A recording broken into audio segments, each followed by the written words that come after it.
当我被光明与黑暗两把圣剑同时选中，我却看都没看，反手选了把平平无奇的破铁剑。众人都觉得我是个傻波一，可我却差点笑出猪叫声，只因我觉醒了神奇天赋，万物皆可升华。前世我手持黑暗圣剑，化身帝国杀神位列10大强者，还拿到了能逆转时空的至高神器逆道神剑。谁知贪婪的女友柳如烟和好兄弟张唐竟联手仇人将我围杀，濒死之际，我竟成功催动了神剑，重生归来，我必让这对狗男女死无葬身之地。此刻觉醒仪式上，老师的声音宣布着张唐的结果：隐藏战斗职业魔锤战士，先天属性8星。老师话音刚落，台下瞬间炸了锅。我的天，咱们学校今年这么早就出了个8星天才！我盯着台上的张唐，目光森冷。前世他也是如此，背靠龙国8大家族之一的张家，短短几年便登峰造极。这一世，我必须在萌芽阶段就扼杀他。很快轮到同桌纪瑶，我的眼神顿时柔和下来。前世临死前的画面清晰无比，万千杀招袭来，只有纪瑶拼死挡在我身前。那一刻我才明白，他爱我之深。当他的手触碰到天杯，刹那间淡灰色烟气升腾，一柄古朴镰刀缓缓成型。隐藏战斗职业死灵召唤师，先天属性7星。全场再度哗然，谁都没想到这个文静秀气的女同学觉醒的竟是如此黑暗暴力的职业。接着就轮到我了。当我手掌贴上天杯的瞬间，天空风云突变，电闪雷鸣，可怕的能量波动席卷全场，所有师生面露惊骇，校领导们更是瞳孔地震。这波动难道是9星以上的天才？我心里也满是疑惑，前世我明明是刺客啊，哪有这么恐怖的牌面？下一秒，系统音便解答了我的困惑。全新职业已为您绑定，觉醒成功。神话职业剑神。只见天地间的恐怖气息疯狂凝聚，化作一柄3尺长剑，锋芒竟撕裂了空间。我直接愣在原地，这可是凌驾于传说之上的神话级职业，开局就是神话级，我怕是古今第一人。我立马暗中发动被动隐藏技能，将剑神伪装成御剑师，这可是杀神的顶级伪装，连天杯都能骗我。剑神职业绝不能暴露，否则麻烦不断。匹夫无罪，怀璧其罪，这个道理我懂。紧接着天杯意象收敛，最终化作一柄巨剑悬于空中，望着那仙气缭绕的剑影，全校鸦雀无声。许久，觉醒老师才颤抖的声音宣布：张文先天属性10星。此话一出，全场彻底沸腾，瞬间引爆。先天10星属性，这唾沫是什么逆天妖孽？本以为张唐的8星魔锤已经够顶了，结果来了个10星满级的变态。老师紧接着又宣布了我的职业：隐藏职业御剑师。这一下全场死寂了片刻，随后又爆发出通笑。我靠，还以为是剑士，原来是御剑师啊！还好，差点给我酸死。这职业配上10星属性，算是废了一半。虽然稀有，但前期弱爆。人群中传来一阵唏嘘。御剑师和剑士看着像，实则天差地别。剑士主近战，而御剑师远近都能打，这是一个无法双修的隐藏职业。但致命缺点就是前期刮痧，双修需要的属性点比别人多太多，因此御剑师前期战力远不如普通剑士。但我对此却波澜不惊，毕竟剑神职业一旦暴露，是福是祸就难料了。领导席上彻底炸了锅，校长大手一挥，神情严肃地吩咐道：我的天，隐藏职业加先天10星！放眼整个玄境市，这种天才多少年才出一个？虽然御剑师前期弱，但后期潜力巨大。就是这个氪金职业，需要海量资源培养。郑主任，马上去仓库取1枚强髓丹来，我要亲自奖励给这位同学。我刚走下高台，就瞥见张唐和柳如烟怨毒的盯着我。张唐更是攥紧了拳头，眼神阴鸷。他堂堂张家大少，本该是全场焦点，风头却被我抢尽。紧接着他压低声音，在柳如烟耳边低语了几句。柳如烟听完，顿时一脸震惊。张少，真要这么做吗？放心，不用忍太久，就几年。等从他身上榨干了利用价值，就找个副本把他做了。柳如烟这才点头，脸上露出一抹意味深长的笑。这一切都落入我眼中，虽然听不清内容，但他们的鬼心思我猜得8、9不离10。察觉到我投去的冰冷目光，这2人还以为我在打招呼。张唐甚至笑着挥手，装出一副人畜无害的样子。柳如烟撩了下头发，风情万种地对我抛了个媚眼，心里却满是不屑。一个穷鬼罢了，觉醒了10星满属性又怎样？还不是得跪天老娘？主动凑过来，真是下头。我可是活了2辈子的人，一眼就看穿了他的小心思。你尽管傲，反正今晚就是你的死期。我淡定转身，走回班级队伍，同学们瞬间将我团团围住。虽说御剑师前期拉胯，但10星满属性的诱惑力太大，不少人还是上赶着巴结，甚至有人想跟我攀旧情套近乎。我只是笑笑不说话。人心隔肚皮，这一世我谁也不信，只有纪瑶静静站在人群外望着我，嘴角噙着淡笑，没有半点谄媚。他喜欢的只是我这个人，而无关其他。此时觉醒仪式仍在进行，后面上台的几乎都是普通货色，唯独一人引起了我的注意。3年4班的严泽，他觉醒了9星隐藏职业猎魔游侠，也引发了一阵小骚动。可惜有我这10星珠玉在前，他的9星也掀不起什么风浪。我看着这位9星天才，眼神意味深长，因为前世的他可是死在了新手副本里。仪式一结束，我便火速回到宿舍，迫不及待地打开了个人面簿，姓名张文，等级1级，职业剑神，神话级，天赋万物升华，本源剑体，技能杀神一刀斩，全隐藏，为影离踪部，洞悉神眼。我注意到资料里多出一个新天赋，本源剑体。看完天赋介绍，我当场倒吸一口凉气，无视条件学习所有剑技，所有剑技威力提升3倍，所有剑技熟练度获取速度提升3倍，并且效果随境界增强。看着这逆天效果，我人都傻了。别的先不说，光是剑法威力提升3倍就够离谱了，这意味着就算我现在拿把破铁剑，在不懂任何剑招的情况下，也能单刷3级以下的野怪，更别提我还有前世的技能。这么说来，我算是半个双职业。要是哪天用剑砍不过，不好意思，我只能掏出匕首捅人了。明天一早新手副本开启，所有觉醒者都会被强制传送。前世我绕开了隐藏 BOSS， 那玩意儿实在太要命，但这一世我必须去会会它。现在刚开局，必须不择手段的获取资源，冒点风险算什么？季瑶那边倒不用担心，按前世的记忆，他会跟着另一支队伍安全通关。现在是时候算算旧账了。我嘴角勾起一抹冷笑，看向柳如烟发来的短信。张文，你不是一直喜欢我吗？我现在改变主意了。我冷笑一声，跟前世的剧本一模一样，就是这短信让我们当晚确定了关系。我迅速回复：今晚教学楼天台见。发完消息，我直接出了校门，凭着记忆找到一家武器店。根据前世记忆，这家店里藏着一把石中剑，敲碎外面的石壳就是一把白银级长剑，但它卖的巨便宜，因为卖相太差没人识货。我必须趁现在把它拿下。我的出现立刻引起学生们一阵骚动，他们对我指着点点，但我懒得理会，径直走向柜台。这时，一个20多岁的女人从人群中走出，挡在了我面前。她戴着金丝眼镜，身着黑丝，气质雍容华贵，一看就是个富婆。这位同学别误会，我是江安财团副董江兰。今天你在这里的消费，我们江安财团买单。这话一出，周围的学生全都倒吸一口凉气，这也太豪横了吧！武器店可是出了名的高消费场所，普通家庭根本不敢随便逛。我看着他诱人的笑，脸上却毫无波澜。哦，全包了。那江兰小姐，我需要付出什么代价呢？听到我冷静的反问，他脸上闪过一丝惊讶。他调查过我，知道我是个穷孤儿，买武器肯定兜里没钱，但他没料到我竟对这种诱惑毫无反应。张文同学不仅天赋异禀，还头脑过人。你猜对了，我确实有事相求。江兰微微一笑，朝人群招了招手，一个身段玲珑的青衣女孩随即走了出来。这是我妹妹江云清，只要你带她组队，保她在新手副本里通关，我就出钱帮你买件武器，怎么样？他自信地笑着，声音充满力量。我却无动于衷，只是上下打量着眼前的江云清。我能看到她眉宇间藏着一丝傲气。天赋虽然比我差了点，但人家有钱啊，这种事我见得多了。新手副本只有刚觉醒的新人能进，家族高手和保镖都进不去。也就是说，这位江家二小姐得独自面对危险。这种时候，她自然需要一个顶级高手带飞，而我就是最佳人选。想到这，我摸了摸下巴，露出一个纯良无害的笑容。行。那我要龙双天寒剑。话音刚落，江兰瞳孔一缩，她显然没想到我敢这么狮子大开口。那可是钻石级的龙双天寒剑，这里的镇店之宝，售价上千万，就算他也拿不出来。周围的学生们也都被惊得瞪大了眼睛。这张文脸皮也太厚了吧！虽然是属性新人王，可御剑师前期就是个弟弟，那可是钻石级武器，他能不能装备都是两说。江兰被我这狮子大开口整得有点挂不住脸了，她双眼微眯，脸色瞬间沉了下来。你是认真的吗？我眼神清澈地点点头，一脸无辜地反问道：当然是认真的。有什么问题吗，姐姐？我这副样子更是让江兰气得牙根痒痒，但她又不好发作，毕竟作为商人，权衡利弊才是关键。他家再有钱也不是大风刮来的。最终他叹了口气：抱歉，张文同学，能换个吗？龙双天寒剑太贵了，我觉得你现在的战力还不值这个价。如果你换把白银武器，我倒是很乐意出钱。我听完却摇了摇头，直接说道：那就算了，我就要这把剑，其他的没得商量。江兰眉头微蹙，眼里闪过一丝不快。你确定？确定。我面色平静，毫不动摇。见此，他眼神瞬间冷了下来，摇了摇头说道：行吧，云清，我们走。江云清眸光一凝，深深地看了我一眼。他还是头一回见姐姐谈判没占到便宜，看来这位校友不光天赋高，心机也不简单。等他们走后，我才松了口气。我压根就没想过接受交易，但要是拒绝的太直接，对方肯定会没完没了，所以我才用龙双天寒剑吓退他们。再说我还要去单刷隐藏 BOSS， 带个拖油瓶怎么去危险区？我穿过人群，独自走向柜台，对女服务员开口：把那把石剑拿下来。女服务员闻言一愣，顺着我手指的方向看去，只见玻璃柜里挂着一把灰不溜秋的石剑，坑坑洼洼，丑的一批，依稀能看出是把长剑的轮廓，但这根本就是个武器胚子，别说砍人了，砸人估计都嫌个手。女服务员心里纳闷，但还是红唇轻启问道：您确定要买这把武器吗？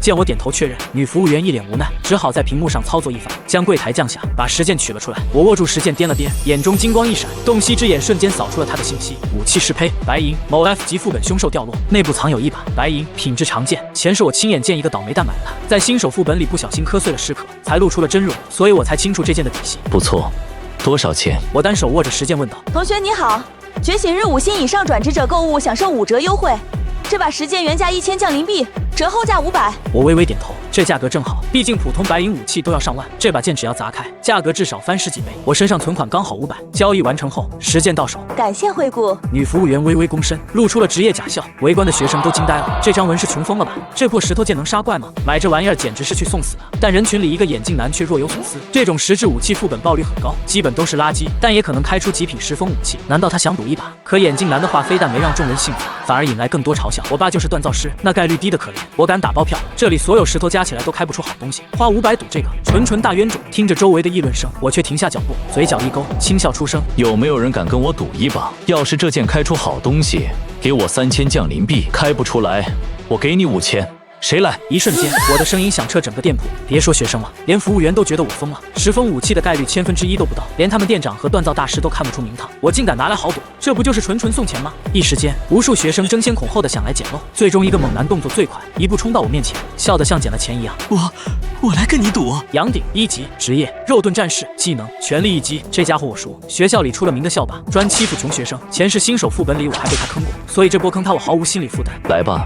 签契约，我心念一动，一个赌局面板便浮现在眼前。契约一旦签订就无法反悔，就算我赢了也只赚3000，输了要赔5000，赢了才赚3000，这赌局明摆着就是坑我，胜率低的可怜。周围学生都看傻了，玩这么大，连契约都搞出来了，这要是输了赖账，利息可是滚雪球啊，谁都别想跑。杨鼎看着契约还有点犹豫，但转念一想，这么大的赢面不敢赌，那还算什么男人？再说3000降临币对他来说就是毛毛雨，正好借机挫我的锐气，他当即就在契约上签了名。杨鼎双手抱胸，嘴角勾起一抹冷笑，动手吧。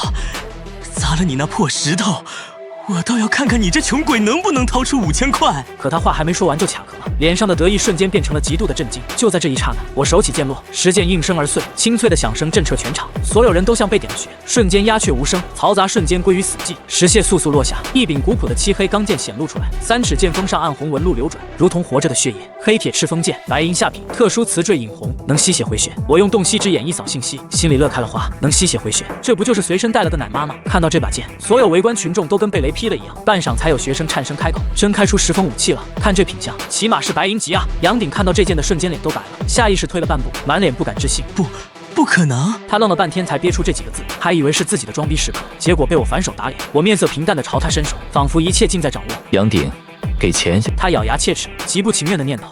算你小子走运。然后从账户里划了3000给我，没办法，世界规则摆在那，契约已成，谁都别想赖账。要是拖欠，利息能滚到他破产，只能乖乖掏钱。我随即转身离开，全程面无波澜。杨鼎看着我的背影，脸都气绿了，声音颤抖的放狠话：张文，我记住你了。一回到宿舍，我就把剑放在面前，发动了万物升华天赋。只见一阵金光闪过，眼前的长剑瞬间变了模样，玄钢斩血剑，白银上品，瓷坠引红，能吸血回血，斩血杀怪后全属性加5，持续30秒。我心里惊了，这天赋也太逆天了，直接从白银下品干到上品，还多了个斩血特效，剑身也更沉更锋利了。我看了眼窗外，天已经黑了，是时候去见柳如烟了。我独自一人离开了宿舍，没多久，我站上了天台，兜里藏着一把普通匕首，要用杀神一刀，匕首威力才最大，用剑会大打折扣。我要用最强一招了结柳如烟。张文，这地方也太偏了吧！柳如烟穿着一身黑裙快步走来，眼底满是不耐烦。虽然我说回心转意，但还得考验你一阵子，再考虑要不要复合，就看你表现了。他露出了一个意味深长的表情，我听了冷笑一声。考验，说白了就是把我当备胎工具人，让我去副本里卖命，好处全给他。现在想来，以前的自己真是蠢到家了。我月光下的笑容有些瘆人。柳如烟脊背一凉，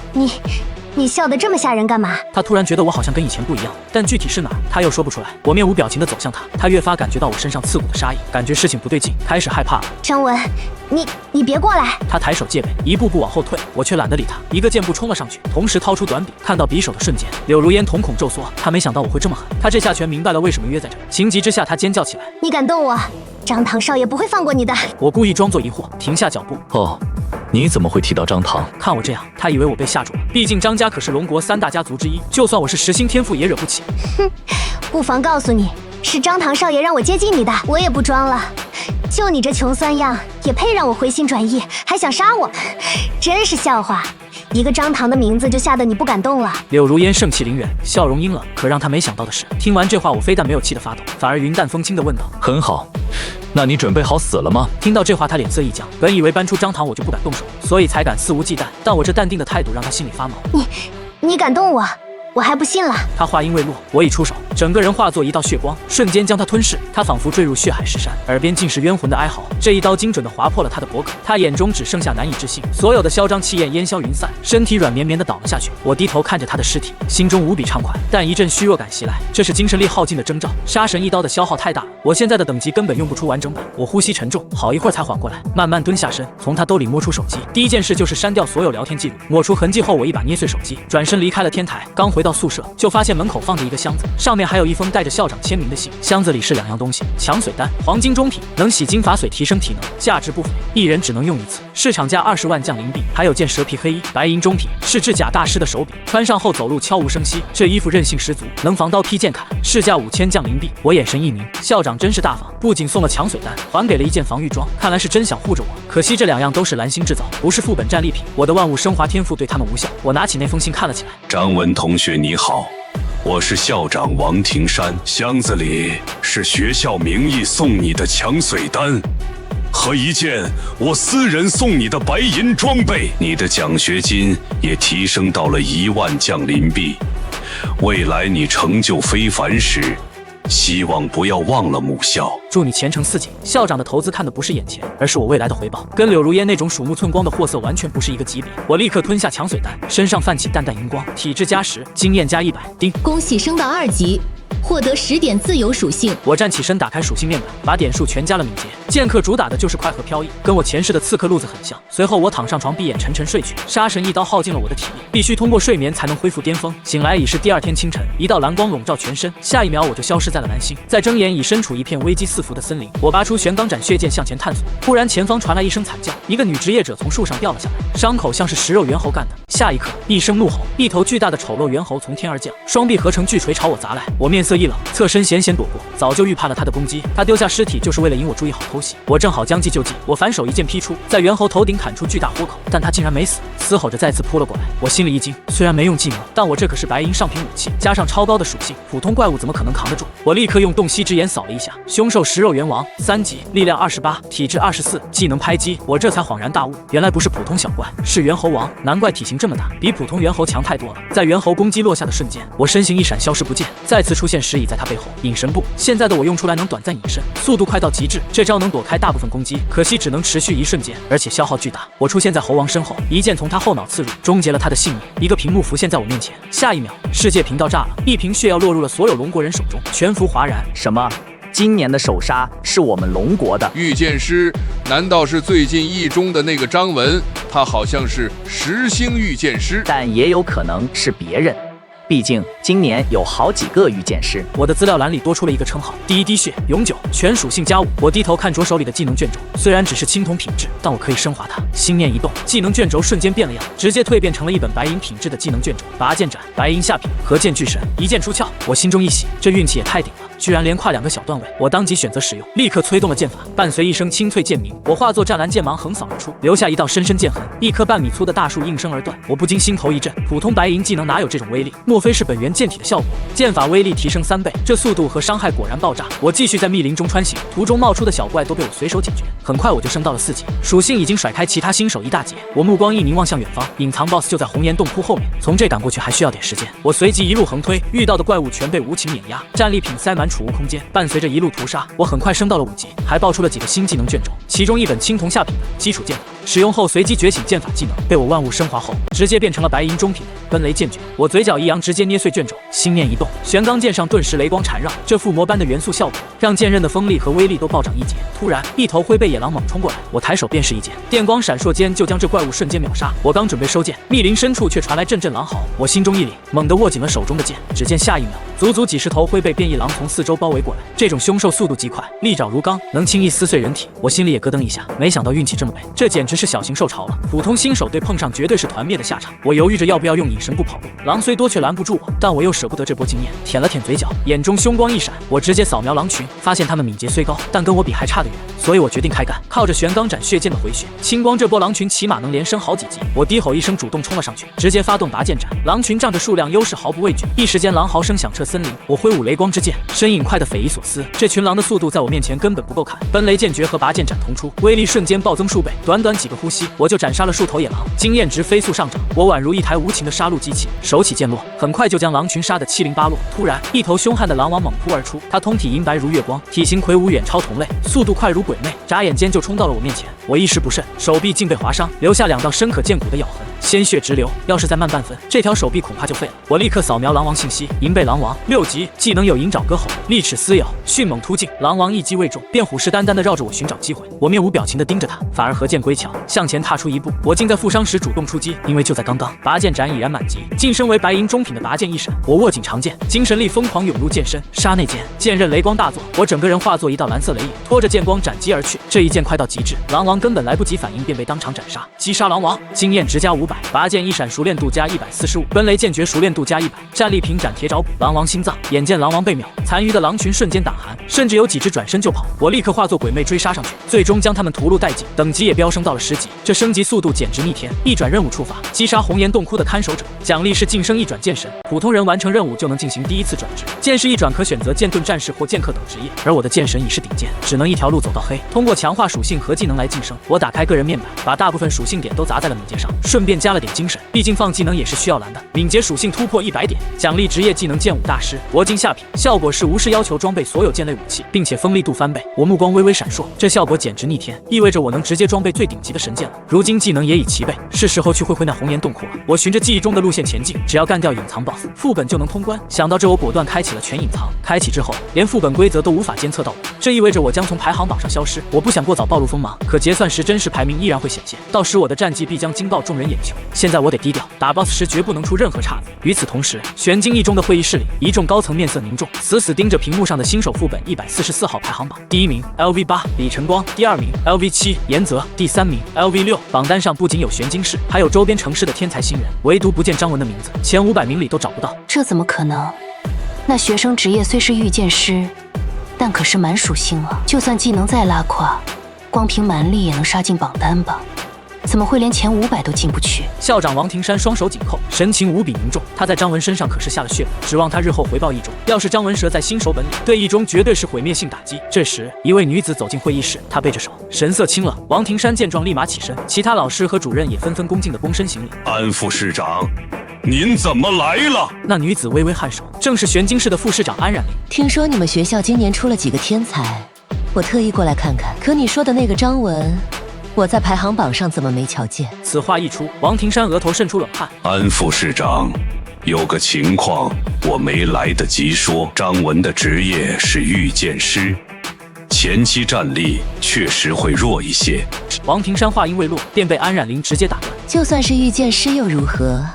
前期再弱，也不至于弱到连副本前500都进不去吧？王庭山和一众老师顿感压力如山，他们也想不通，莫非是张文点太北，一进副本就掉怪堆里被秒了？安副市长，您先消消气。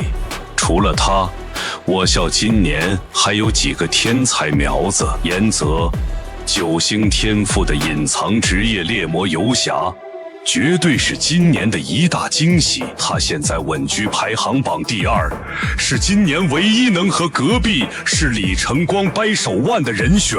还有个7星天赋的亡灵召唤师小姑娘，未来可期，目前排名19。张家嫡子张唐，8星隐藏职业魔锤战士，现在排名第4。王庭山如数家珍般把今年的天才学生挨个报了一遍。安冉玲神色淡然，只是轻轻点了点头。这个严泽确实可以，算是一匹黑马。但隔壁五阳市的李晨光实在太妖孽了，先天10星天赋，隐藏职业刀狂，简直是天骄中的天骄。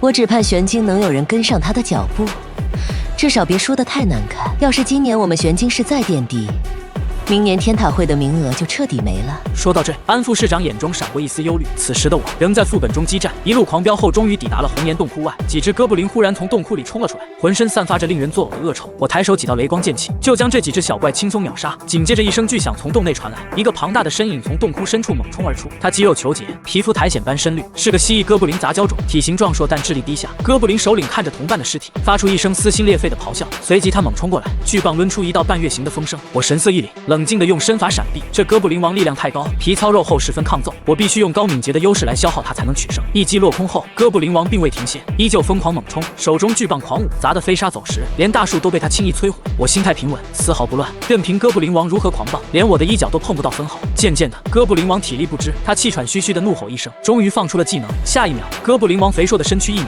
口中喷出一道急速的毒液洪流，毒液所到之处，草木瞬间枯萎凋零。面对这致命一击，我却面无表情。玄钢斩血剑雷光大盛，我催动拔剑一闪，迎面冲了上去，这简直是自杀行为，凡人之躯怎能抵挡如此剧毒？哥布林王丑陋的脸上露出一丝狰狞的笑容，可下一秒，他的笑容就僵住了，因为就在那电光火石间，我发动了隐神步，身影瞬间从原地消失无踪，全身化作一道模糊黑影，伴随剑光穿透了毒液洪流，瞬间，我的身影掠过哥布林首领，湛蓝剑芒直接贯穿了他的脖颈，哥布林王轰然倒地，斩杀精英怪蜥蜴哥布林首领，一转任务完成，成功晋升一转剑神，全属性加10，经验值加1000，等级飙升至11级，本源剑体天赋增强，剑法熟练度提升10倍，获得奖励抽奖轮盘1次，白银中品战利品哥布林首领藏宝图，还有一张白银中品剑法技能卷轴，一张羊皮地图落入手心，我定睛一看，竟爆出了藏宝图，当即发动万物升华，直接升级，升级成功，黄金下品，哥布林王的藏宝图，哥布林首领有很多，但哥布林王只有一个，想要我的财宝吗？他们都在一个地方，去寻找吧。另一件战利品是白银中品的剑法技能卷轴，我再次使用万物升华，直接给它升到了黄金上品，离铂金级仅差一步。习得技能御剑，黄金上品剑技，我嘴角微微上扬，这技能来得正好，完美伪装御剑师身份。我心念一动，玄钢斩血剑嗡嗡作响，随即悬浮而起，剑刃旋转飞射，简直如臂使指。可惜意念御剑时无法施展拔剑一闪和奔雷剑诀，但只要熟练度上去，一切都不是问题。接着我呼唤系统开始抽奖，熟悉的轮盘浮现，指针飞速旋转后，稳稳停在了一个传说级天赋上，获得传说天赋，自动修炼，所有技能都能自动增长熟练度。我瞬间震惊了，这不就是躺着变强吗？我正准备踏入红岩洞窟，身后却传来脚步声，下一秒，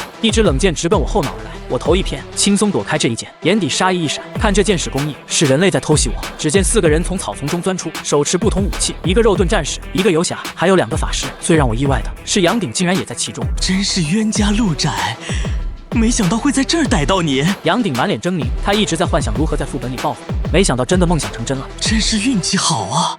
看来老天都想让我弄死你。杨鼎眼中杀意毕露，他的队员也纷纷举起武器进入备阵。就凭你们几个，也想杀我？我环视一圈，语气平淡如水，丝毫没有被他们吓到。老大，他看起来好像不好惹。那个女法师有点害怕，咽了咽口水。旁边的游侠冷笑一声：花妹，别怕，他装的张文、鼎哥都7级了，我们也全都5级，人均2个技能，你一个前期废物，御剑师拿什么打？听着这群人的叫嚣，我只是微微一笑。你们大可以来试试看。下一秒，游侠率先发难，弯弓搭箭，一支暗红色光芒的箭矢破空而来。我盯着这支箭，根本没有要躲的意思，这是追踪箭，怎么躲都会追上来。我索性直接一箭出手，将箭矢在空中劈成2半，随即脚下一踏，雷光缠绕长剑猛然前冲，快到众人根本没反应过来，我就已冲到游侠面前。那个游侠被我一剑封喉，周围3人全都惊呆了。没想到我动作这么快，下手这么狠，杀人眼都不眨一下。剩下几人又惊又怒。那男法师技能终于独调完毕，一个篮球大的火球朝我砸来。面对这一击，我只觉得无趣，这群家伙太弱，简直是浪费时间。我面色冰冷，直接施展拔剑一闪，整个人飞窜而出。那火球瞬间被剑光斩碎成烟雾。我动作不停，化作一道湛蓝剑痕横空掠过，直接洞穿了男法师的身体。又是一剑封喉，旁边的女法师和杨鼎彻底傻眼，一个技能秒杀满血玩家，这得是多恐怖的属性和技能伤害！2剑2个人，这实力简直离谱。难道说我的等级比杨鼎还高？2个人根本不敢相信这个事实。花妹别怕，他只是武器好罢了，我来扛住。你只管输出，他死定了！杨鼎怒吼一声，他清楚我们之间已不死不休，今天必须拼个你死我活。那叫花妹的钱花颜点了点头，举起法杖催动精神力，凝聚出一根水矛悬浮在空中。杨鼎魁梧的身躯冲了过来，脚下沙尘飞扬，他举起骨盾护住自己，同时右手的新手砍刀猛地砸来。看着那雪亮的刀光，我稳如泰山，一个弯腰轻松躲过，随即转身反手一剑如闪电般刺出。杨鼎顿时头皮发麻，急忙举盾格挡，却被这一剑的巨力连人带盾直接震飞出去。杨鼎内心骇然，好恐怖的一剑，凭力一下就砍掉了自己大半的血条。他可是肉盾战士，以血后防刀著称，这一剑只砍在盾上，威力怎么还这么恐怖？他百思不得其解，最终只能把这一切归结于我的武器太强。杨鼎咬紧牙关，猛然捏碎了胸口的一条项链，一股玄妙力量瞬间缠绕住我的剑刃，玄钢斩血剑直接脱手，悬浮在空中，让我无法触碰。杨鼎冷笑一声，感觉胜券在握。张文，你可真是让我下了血本，这玩意儿是一次性装备，就算是我家也肉疼。不过效果够强。你死定了！趁着这个空档，钱花颜猛然出手，空中的水矛激射而出。杨鼎眼中闪过一抹快意，仿佛我已经是个死人。然而下一秒，悬空的剑刃猛地一颤，仿佛被一只无形大手握住，猛然斜斩而下，直接将那水矛斩得粉碎。我身姿挺立，甚至纹丝未动，玄钢斩血剑陡然旋转飞回，静静悬浮在我面前。看到这惊人的一幕，杨鼎如同石化一般。御剑术，他声音都在颤抖，这可是后期技能，张文怎么可能学会？我面色冰冷，遥遥一指杨鼎，玄钢剑化作一道黑影爆射而出。杨鼎狼狈抵抗2招，最终被一剑斩首，直到死亡。他眼中还残留着极度的震惊。这一下，最后那个女法师花容失色，一屁股瘫坐在地上，吓得浑身发抖。我错了，我错了，别杀我，我愿意给你当牛做马。然而面对这个漂亮的姑娘，我只是缓缓摇头。有些错，犯了就没法弥补了。说完，手起剑落，将其斩杀，击败这支4人小队，经验值暴涨2088，成功晋升12级。我转头望向红岩洞窟深处，是时候进去了。红岩洞窟内部昏暗无比，不时有蝙蝠群飞过，气氛相当恐怖。我取出哥布林王的藏宝图，仔细端详，打算先寻宝，再去干掉隐藏 BOSS。跟着藏宝图的坐标一路深入，偶尔有变异青蛙或实况机窜出，都被我轻松秒杀，等级也顺势升到了13级。忽然，前方的隧道豁然开朗，恶臭扑鼻而来，甚至形成了沼气。哥布林巢穴，我意识到自己到了一个恶心的地方。走进巢穴，眼前的景象让我大为震惊，遍地都是人类的残肢断臂，显然已经有玩家小队惨死在这群哥布林手中。巢穴深处捆着一个遍体鳞伤的女玩家，听到脚步声，女孩虚弱的睁开眼，看到是我，眼神顿时一亮。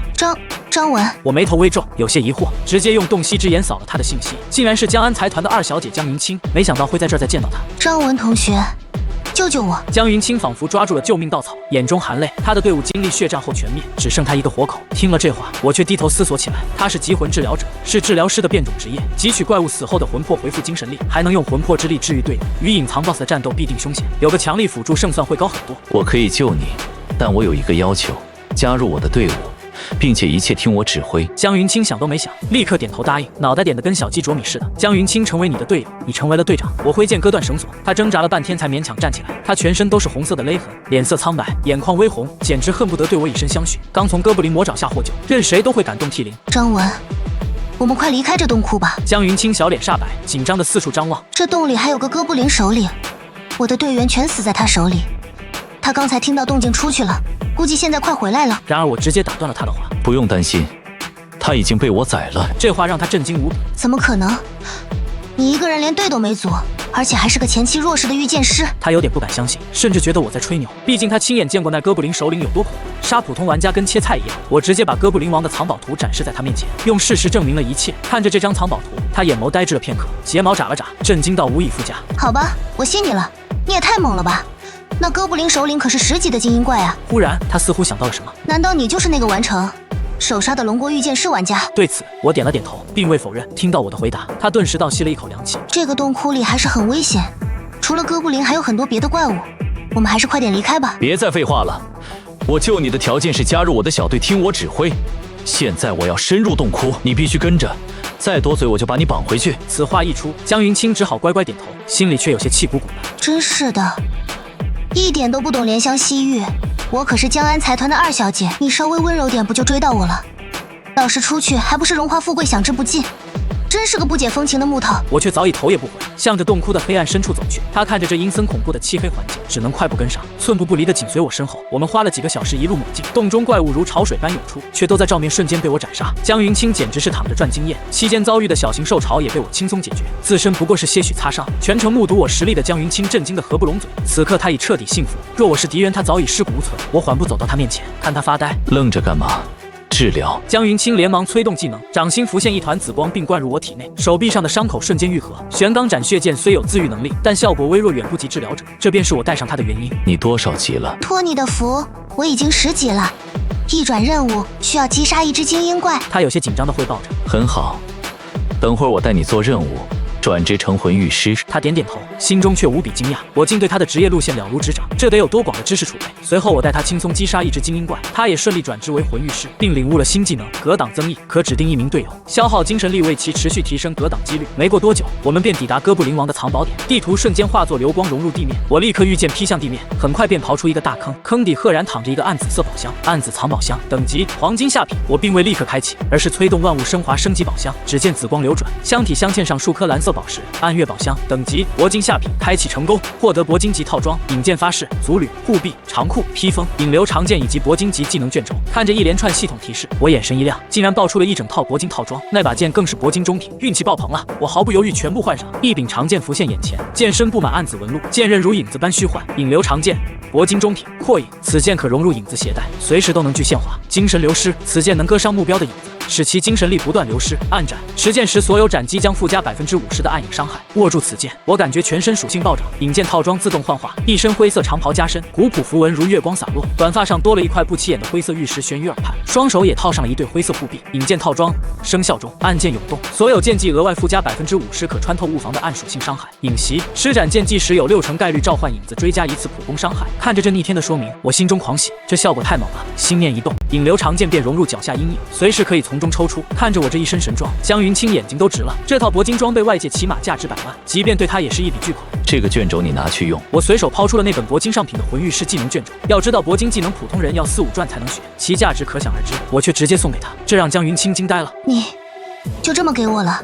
这在外面至少值100万了。江云清接过卷轴，有些迟疑，还以为我不知道它的价值，我却面色平淡。等会儿有场恶战，你强1分，我们的胜算就高1分。我很清楚隐藏 BOSS 强大，江云清多一个技能，我们的胜算就多1分。他不再多言，立刻使用卷轴，获得技能灵魂增益，可使全队经验获取增加200%。看到这技能，江云清欣喜若狂，这可是后期神技灵魂增益，以后跟你组队，经验不减反增了。他高兴的手舞足蹈。见状，我也嘴角微扬，有了这个技能，我的经验将不再被分走，这是其他团队想都不敢想的美事。随后我带江云清继续前进，穿过一个出口，眼前是片广阔森林，中央有片巨大的血色湖泊，湖水如同沸腾的血液般翻滚。见此情景，我神色一明，大约1小时后，隐藏 BOSS 就会再次现身。我之所以知道，全凭前世的记忆，因为当年学校第1高手严泽就死在这儿。临终前通过频道告知了我 BOSS 位置，可他并非死于 BOSS 之手，而是被隔壁市的天才李晨光所杀。此事我记得很清楚，也一直提防着那个狠角色。此刻，副本某处，一个手持窄刃长刀的男人，浑身散发着危险气息。短短几个呼吸间，他便连斩2名玩家。望着脚下尸体，脸上竟露出兴奋的笑容。他正是武阳市第1高手李晨光。进副本后便大开杀戒，因为他发现杀高级玩家比杀怪经验更多。为夺第一，他选择了经验最大化的杀戮方式，所过之处寸草不生，等级也夸张的升到了13级。此刻，他面前还有一个白衣姑娘，手持巨莲主地，呼吸沉重的强撑着。这女子正是纪瑶，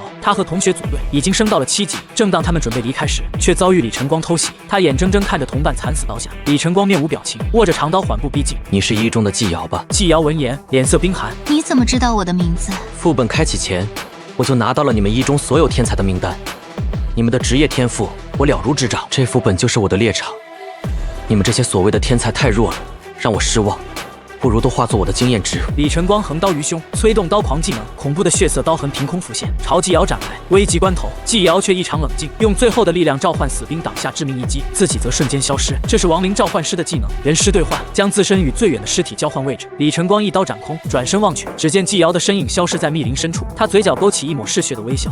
呵呵，小羊羔，你逃不掉的。他催动身法，如索命鬼差般急速追去。纪瑶在林中仓皇逃窜，情急之下，一头扎进了一个洞窟里。洞窟内满是诡异的血色岩石，更让他震惊的是，这里没有活物，遍地都是怪物尸体。已经有人来过了，是谁这么强？就算是一支精英小队，也未必能清剿这么多怪物。但他已无暇思考，只能全力狂奔。身后李晨光的脚步声越来越近，纪瑶也愈发绝望，一旦被追上，他必死无疑。就在纪瑶即将被追上的瞬间，一道人影从前方出现，一把将他拉入黑暗。定睛一看，竟是1中的9星天赋觉醒者，背负大功的绿衣男生严泽。多谢相救。纪瑶惊魂未定，都是校友，不必客气。我总不能见死不救，我早就暗中观察李晨光了，他是个心理变态，把这当成了猎杀乐园。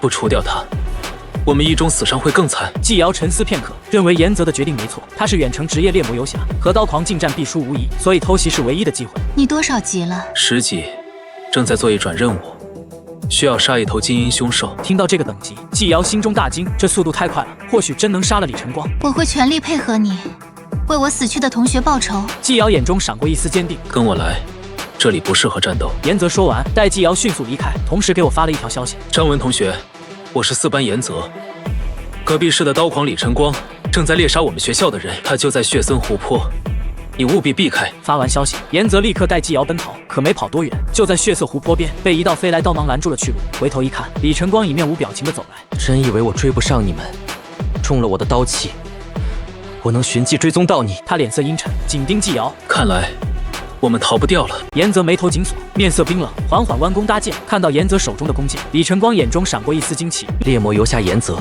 终于让我逮到你了，1中的9星天才。他舔了舔嘴唇，眼神狂热。你这种天才应该10级了吧？杀了你，我肯定能升到14级。他握紧长刀猛冲而来，严泽见状，杀意凛然，闪着寒芒的箭矢离弦而出。然而箭矢飞至李晨光面前，他却面无表情地挥出几刀，所有箭矢瞬间被斩成2半。此时纪瑶也出手了，消耗精神力召唤出3个死兵，挥舞着古剑冲了上去。面对围攻，李晨光面不改色，一招暴虐砍杀出手，瞬间数道刀影浮现，5道刀芒交错斩下，那3个死兵当场灰飞烟灭。见状，严泽立刻祭出最强杀招青铜上品的封魔一剑，一旦命中，便能短时封印对方所有普通技能。那道水银般的箭矢直奔李晨光咽喉，可他却狂傲无比，竟是连躲都懒得躲。这一剑倒是不错，可惜你打不中我。他一声冷笑，刀刃竖起，化作流光飞出，竟是将那封魔剑矢从中一分为2。严泽满脸骇然，自己的最强一击竟被如此轻易破解。10星与9星天赋的差距，当真如此巨大吗？他还想再次弯弓搭箭，李晨光却以鬼魅般欺身而至，一刀捅出，径直贯穿了严泽的胸膛。纪瑶目睹此景，瞬间面无血色，满眼怒火的挥舞圆月镰刀朝李晨光斩去。李晨光转身一刀，直接劈在他的肩上。纪瑶用镰刀格挡，却仍被震得倒飞而出，大口可血再无战力。李晨光面色阴冷，眼中满是轻蔑，太弱了，真的太弱了。本以为能尽兴玩玩，没想到全是些臭鱼烂虾，浪费我的时间。现在你们可以去死了！李晨光眸光狠厉，缓步走向纪瑶，他的血条已经见底，再挨一刀必死无疑。他轻咬银牙，满心不甘，不想死却无力回天，还连累了严泽同学，心中充满了自责与绝望。突然间，一声剑鸣自远方响起，一道长剑化作流光破空而来，刹那间便刺穿虚空，直接击碎了李晨光展出的血色刀芒。李晨光本人被这股巨力震得倒飞出去，在地上连退数步才稳住身形。他满脸震惊，能正面击碎我的刀光，这在西元中绝无可能。烟尘散去，密林中一名灰袍青年缓步走出，手指轻勾，那柄玄钢黑剑便倒飞而回，悬于身侧。我眸光平静地扫过四周，瞬间洞悉了眼下局势。让我意外的是，纪瑶也在此，看来这一世的轨迹已然偏离。张文，纪瑶声音颤抖，眼眶泛红，几乎以为自己在做梦。是我。我伸手轻轻拭去他脸颊的血渍，眼中杀意浮现。纪瑶伤势极重，倘若我再晚来一步，恐怕两人已是天人永隔。江云清紧随我后小跑过来，他缓缓抬手，一道暗紫色光芒在纪瑶体内流转，伤势竟在飞速愈合。严泽看到这一幕，早已震惊到无以复加。剑刃悬空，这是御剑术，可那是御剑师后期技能啊！张文怎么现在就毁？他心中瞬间涌出无数疑问，面色痛苦地捂着胸口挣扎坐起，就差几厘米，他的心脏就要被刺穿了。随后他看见江云清隔空抬手，竟将他的伤势也一并缓缓治愈。他满脸骇然，这治疗师能同时治疗两人，只有一转魂玉师才有这种效率了。此时李晨光已经调整好身形，眼神变得无比凝重，收起了所有孤傲与不屑。他意识到自己碰上了真正的硬茬，刚才那一剑的威力让他心惊，刀刃上竟出现了一道缺口。他的刀可是黄金级武器，能将黄金武器打出缺口，这需要多么恐怖的力量和技能？你就是玄境一中的10星御剑师张文吗？我承认，你的实力超乎我的预料，这副本领只有你配做我的对手。但你也必将死在我的刀下。李晨光话音未落便已出手，刀刃闪烁血色寒芒，整个人化作残影急速飞掠。望着这夺命一刀，我眼神平静。好弱的刀，我不由得感叹一句。李晨光的脸色瞬间阴沉下来，竟敢如此挑衅他，简直找死！我要一刀宰了你，让你这个小小的御剑师认清现实。面对刀狂的全力一击，我却岿然不动，缓缓抬手握住身旁悬浮的玄钢剑。下一刻，雷光闪烁，剑鸣响彻四野。看着这一幕，李晨光嘴角泛起狞笑。身为御剑师不拉开距离，反而跟我玩近战，简直是自寻死路。然而下一秒，他的表情就凝固了，我的身影化作一道雷芒，在空中留下一道璀璨剑痕。这一剑快到极致，李晨光根本不知道，他面对的哪里是御剑师，而是真正的剑神。一声巨响骤然炸开，兵刃交接的瞬间，他的长刀被我一剑斩断。紧接着，他胸前迸开一道巨大伤口，这一剑几乎撕裂了他的胸膛，整个人重重的倒飞出去，砸在地上。他猛地喷出一大口血，眼中满是极致的震撼。这是怎样的一剑啊！快到他的眼睛都无法捕捉，血条瞬间清空，简直是摧枯拉朽。看到这一幕，纪瑶和严泽都彻底呆住了。张文不是御剑师吗？他的近战能力怎么会如此恐怖？李晨光挣扎着站起，摇晃着举起断刀，才发现武器已经彻底报废。他不禁倒吸一口凉气，骇然至极。怎么可能？他踉跄后退，无法接受自己落败的事实。仅仅一招，他就惨败收场，这简直是将他的自信与骄傲踩在脚下碾碎。他不甘心地从空间取出一瓶红色药剂，伤势竟以肉眼可见的速度愈合。你那招消耗肯定巨大，绝不能再用。你只是想用这一剑吓住我，我不可能输！他嘶吼着举起断刀，再次冲锋，催动最强技能雨林快刀，刀势化作血色寒光，如暴雨般倾泻而下。然而我始终面无表情，拔剑一闪，身影化作残影猛然冲出，直接将李晨光手中仅剩的断刃斩得粉碎，威力比上一剑更加恐怖。看到这一剑，李晨光眼中掀起惊涛骇浪，震惊到了极点。他竟然还有更强的一剑，这个张文为何如此之强？下一瞬，我的剑刃已然斩向他的咽喉，他狼狈地举起刀柄格挡，刀柄瞬间炸裂。然而他虽勉强挡下这一剑，我的套装效果却触发了，一个与我一模一样的残影如墨般在身后浮现，手握墨剑猛然斩来。这一剑并非物理攻击，而是纯粹的暗属性伤害。李晨光双膝重重跪地，彻底丧失了再战之力。不，这不可能，我没有输。他嘴唇颤抖的嘶哑低语，眼中生机飞速流逝，无论如何也不敢相信自己惨败的事实。我眼神平静，居高临下的俯视着他。武阳是第一天才，10星刀狂，就这水平。随后我一剑斩出，欲要将他彻底抹杀，可刹那间一道蓝光亮起，竟直接将他传送带走，消失无踪。望着空无一物的地面，我眼神一沉，是保命饰品吗？看来武阳是为了保护这个天才，真是下了血本。不过下次实践保命装备也就不了你，只要我的剑足够快，保命装备甚至来不及触发。下次见面时，我必将实力提升到那个境界。我转身看向纪瑶他们，关切地问道：“没事吧？”纪瑶眼眶微红，猛地冲上前来，紧紧抱住了我。看到这一幕，江云清小嘴一撇，没想到竟有人捷足先登了，难怪对我那么冷淡。但他并未灰心，毕竟只要锄头挥得好，没有墙角挖不倒。张文，你刚刚怎么那么强？季瑶的震惊之色仍未褪去，我耸了耸肩，云淡风轻的开口：“是他太弱了。”听到这话，众人一阵无语。李晨光还弱，那这世上还有谁配称天才？就在此时，血色湖泊中央卷起一个漩涡，一尊血色巨铠骑士跃出水面。警告！隐藏 BOSS 已出现。看到警告，所有人脸色骤变。张文，咱们快撤！隐藏 BOSS 太强，太危险了。严泽面带惊惧：“不，你们两个先走。”我和江云清留下来挑战隐藏 BOSS。看到我坚定的目光，季瑶毫不犹豫：“那我也要和你一起挑战。”一旁的严泽沉默片刻，随即无奈地叹了口气：“现在逃跑确实太怂了。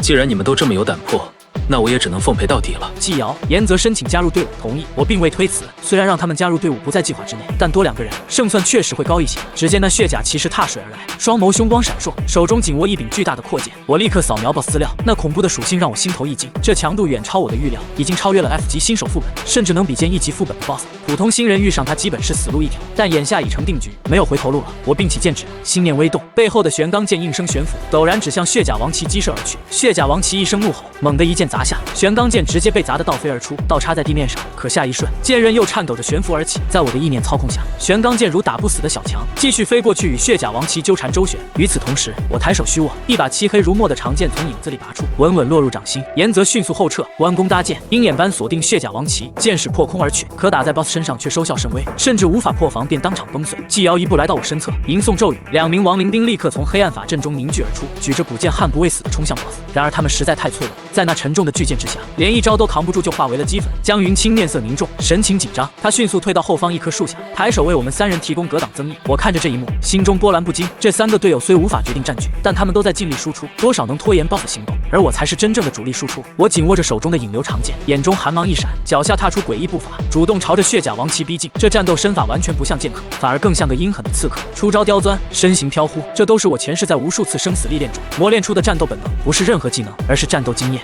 闯入者，离开血湖，滚出去！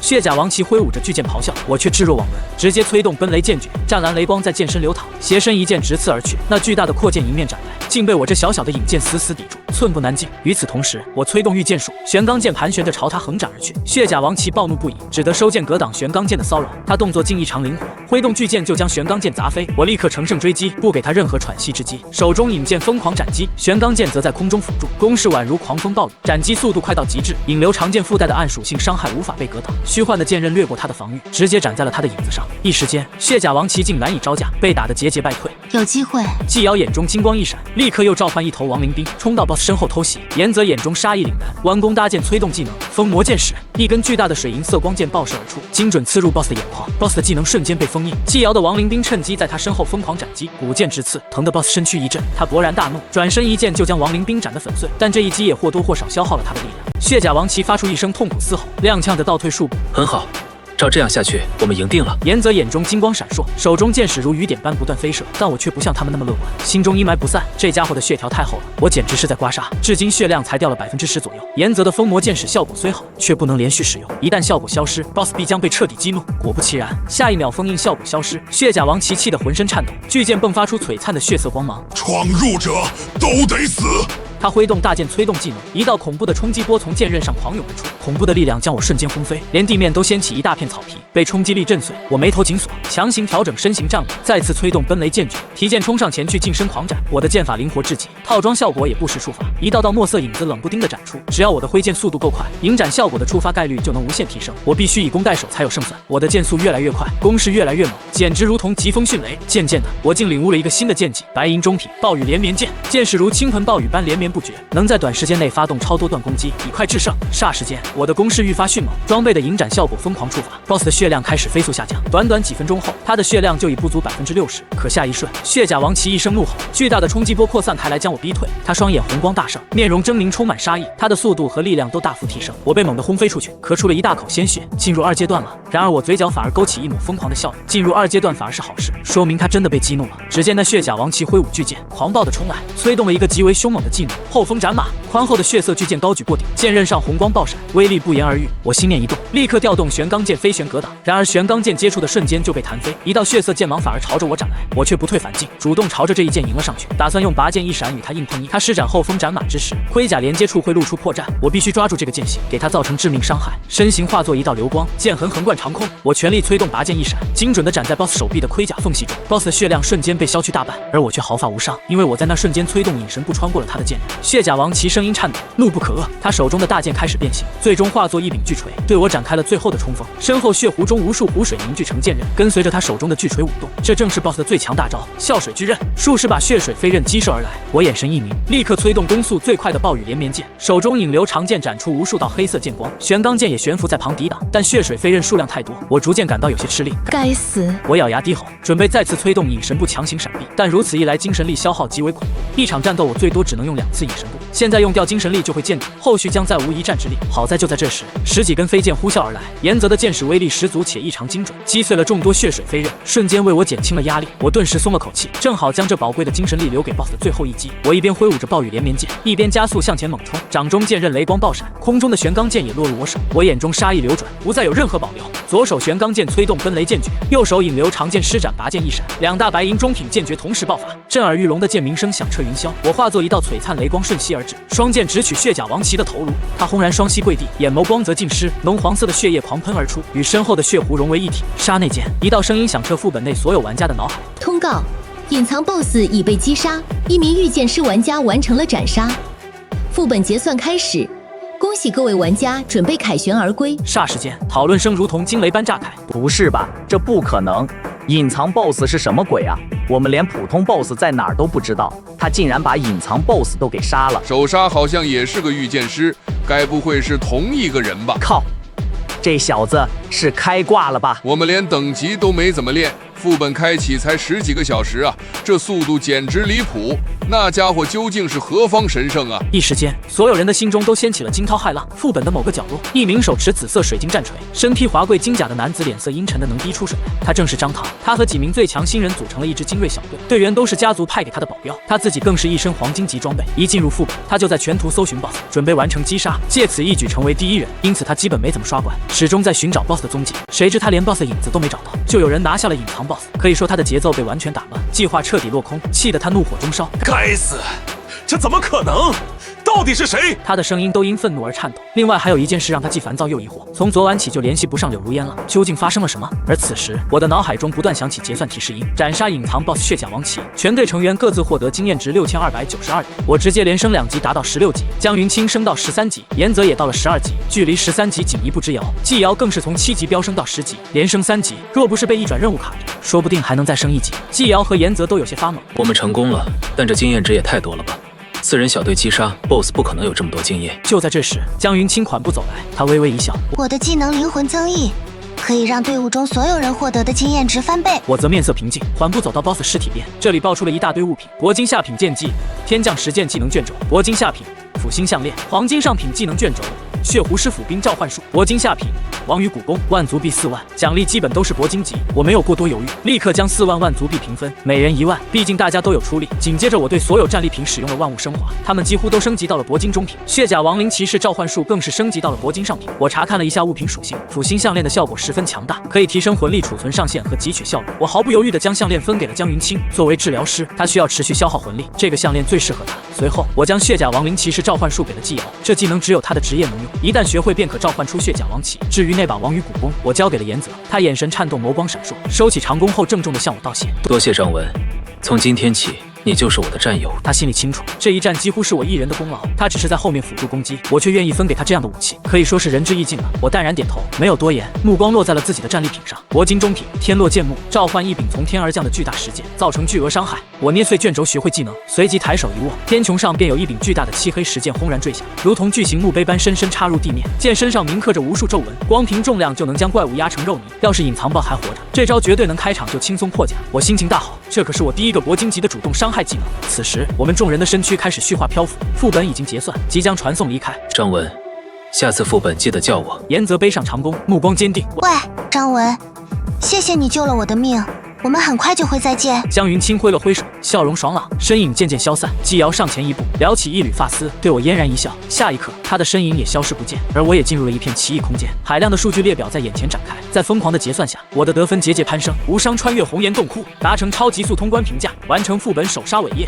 完美挑战，最终评价 S 级，喜提称号新人王。效果是全属性加15%，所有技能熟练度提升10%。排名结算中，一个排行榜随即浮现在我眼前，新手副本编号144，第10名，狂战士孙小阳，等级7，第9名，种植势力强龙，等级8，第8名公布。据说前10名都有额外奖励，第1名的奖励更是丰厚无比。我面色平静，结局早已注定，自己必然是第一。在新手副本升到16级，这战绩简直前无古人。而此刻，玄境一中的校领导们正聚精会神地盯着排行榜。怎么回事？今年新手副本结束的也太快了吧？这才不到1天。该不会出什么问题了？在他们周围还悬浮着几排巨大的虚幻荧幕，荧幕上是附近几个市的高校领导。这每年的新手副本都堪比一场个校间的大比武。一道冷笑从其中一个荧幕传来：“哈哈，玄境一中的各位不必大惊小怪，今年副本结算这么快，全是我五阳三中天才李晨光的功劳。我劝你们玄境市珍惜这最后的资源吧。明年的天塔会名额，你们怕是保不住了。”说话的正是五阳三中校长谢淑拢。听到谢淑拢这番讥讽，玄境一中的老师们个个面露怒色，却又无力反驳，因为他们不得不承认，李晨光确实强得离谱。今年这第一几乎是板上钉钉，周围50根本无人能与之抗衡。然而校长王庭山却面色沉稳，毕竟不管怎么样，气势上绝对不能输。谢校长，结果还没出来，你何必说这种大话？今年的天才可不少，竞争激烈得很。他们的实力远超往届，通关快也很正常。